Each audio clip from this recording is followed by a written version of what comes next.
Sa kaugnay na balita, nanindigan si Pangulong Aquino na sisikapin ng pamahalaan na makipag-ugnayan sa pamunuan ng MNLF para wakasan ang Zamboanga standoff.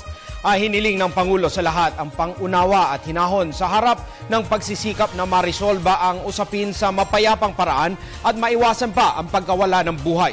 Ipinahayag ito ng Pangulo sa harap na rin ng pagpapaliban ng tripartite review process sa Jakarta, Indonesia sa Lunes.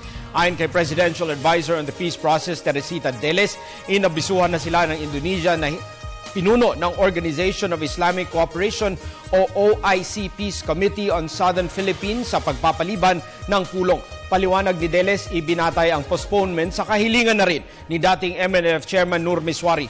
Pero tiniyak ng kalihim na hindi hihinto ang gobyerno na maitakda ang naturang pulong sa Indonesia sa nalalapit na panahon.